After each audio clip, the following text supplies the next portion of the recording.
Assalamualaikum, hai semuanya. Kembali lagi bersama saya, Fahrul Dwi Cahyotomo, atau teman-teman bisa memanggil saja dengan Fahrul, yang akan mengulas dan berbagi pengetahuan kepada teman-teman sekalian mengenai sistem pengamanan bahaya listrik agar kita semua senantiasa menjadi lebih waspada dalam bekerja maupun beraktivitas sehari-hari. Karena pada zaman sekarang ini teman-teman, kita hampir tidak mungkin tidak menggunakan peralatan yang menggunakan energi listrik ya sebagai sumber energinya. Oke, sebelumnya saya ingin bertanya kepada teman-teman sekalian, pernahkah teman-teman sekalian tersengat listrik PLN 220 volt? Jika iya, pasti sangat mengagetkan bukan? Bahkan beberapa kasus tersengat listrik bisa berakibat pada kematian. Pertanyaan berikutnya, mengapa tegangan listrik 12 volt pada akumulator tidak menyengat dan bahkan membahayakan manusia? Itu dikarenakan tubuh manusia memiliki batas aman untuk dialiri listrik. Beberapa penelitian menyebutkan bahwa batas aman tersebut adalah sampai dengan arus listrik 50 mA. Oke, berikutnya kita akan berbicara tentang jantung manusia. Ya, jantung. Sebagai organ tubuh yang paling rentan terhadap pengaruh arus listrik, memiliki 4 batasan yang ditunjukkan pada grafik berikut ini tentang bahaya arus listrik. Pada daerah 1, berkisar antara 0,1 sampai dengan 0,5 mA, jantung tidak terpengaruh sama sekali, bahkan dalam jangka waktu yang lama. Berikutnya pada daerah 2, yaitu pada 0,5 sampai dengan 10 mA, jantung bereaksi dan rasa kesemutan muncul di permukaan kulit. Di atas 10 mA sampai 200 mA, jantung tahan sampai jangka waktu maksimal 2 detik saja. Pada daerah 3, itu sebesar 200 sampai dengan 500 mA, jantung merasakan sengatan kuat dan terasa sakit. Jika melewati 0,5 detik, masuk daerah bahaya. Dan yang terakhir itu adalah daerah 4, yaitu sebesar di atas 500 mA. Nah, di titik ini jantung akan rusak dan secara permanen dapat merusak sistem peredaran darah, bahkan berakibat pada kematian. Nah, gambar ini merupakan gambaran terjadinya aliran listrik ke dalam tubuh manusia. Sumber arus listrik AC atau bolak-balik mengalirkan arus ke tubuh manusia sebesar IK melalui tahanan sentuh tangan yang disebut dengan RUT, tubuh manusia disebut dengan RKI, dan tahanan pijakan kaki disebut dengan RU2. Sebagai informasi, tahanan tubuh manusia rata-rata adalah sebesar 1000 ohm.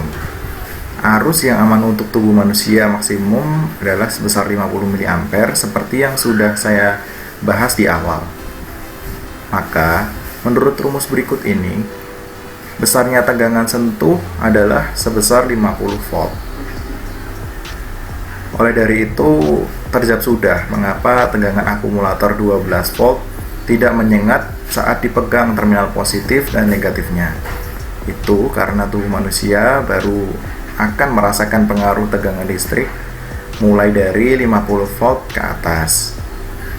Dengan kata lain, jika tangan manusia menyentuh tegangan PLN 220 volt, maka arus yang akan mengalir ke tubuh manusia adalah sebesar 220 mA. Nah, arus 220 mA ini jika dalam hitungan milidetik mengalir di tubuh kita, maka tidak akan membahayakan jantung. Namun, jika sudah di atas 0,2 detik saja, sudah dapat berakibat fatal, teman-teman. Bisa meninggalkan luka, bahkan bisa mengarah pada kematian. Baik, berikutnya saya akan berbicara mengenai tegangan sentuh. Nah, tegangan sentuh ini dapat terjadi melalui 2 cara, teman-teman. Cara pertama yaitu tangan kita menyentuh langsung kawat beraliran listrik. Lalu yang kedua adalah disebut dengan tegangan sentuh tidak langsung. yaitu ketika terjadi kerusakan isolasi pada peralatan listrik dan kita menyentuh peralatan listrik tersebut, teman-teman. Kerusakan isolasi ini bisa terjadi pada pelitan kawat pada motor listrik, generator, ataupun transformator. Isolasi yang rusak ini harus segera diganti, teman-teman, karena termasuk ke dalam kategori kerusakan permanen. Berikutnya, peralatan listrik, teman-teman.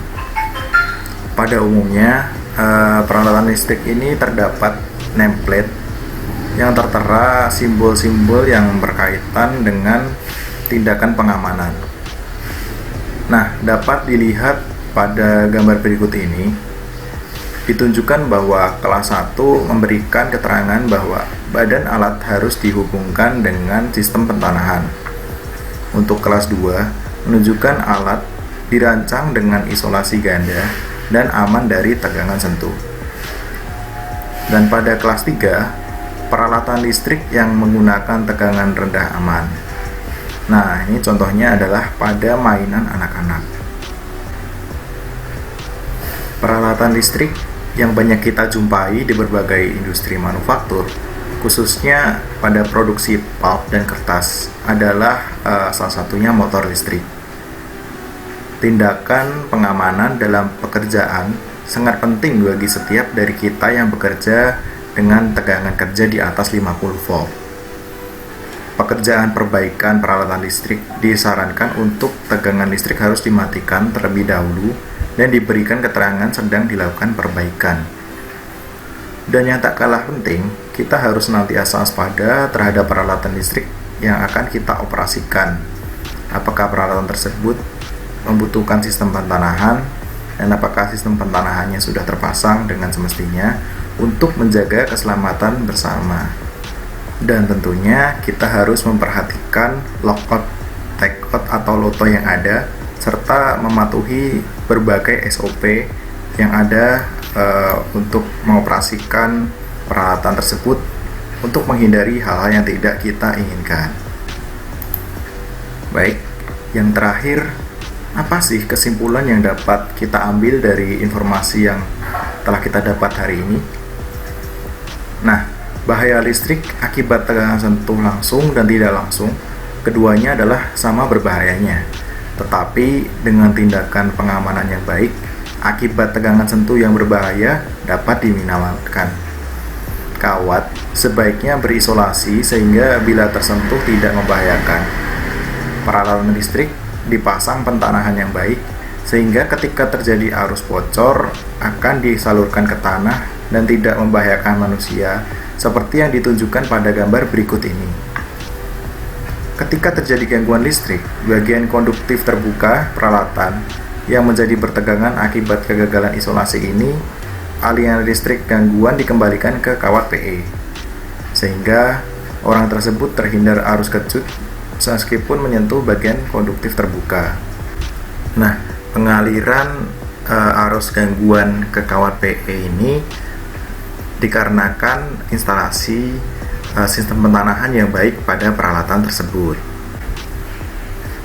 Baik, itulah pengetahuan yang bisa saya bagikan kepada teman-teman semuanya. Semoga sedikit apa yang saya sampaikan tadi dapat bermanfaat untuk meningkatkan kewaspadaan kita semua dan kita selalu diberikan kesehatan oleh Tuhan Yang Maha Esa. Amin ya robbal alamin. Terima kasih banyak sudah menonton. Mohon maaf jika masih banyak penyampaian dari saya yang kurang tepat. Wabillahi taufiq wal hidayah. Wassalamualaikum dan sampai jumpa.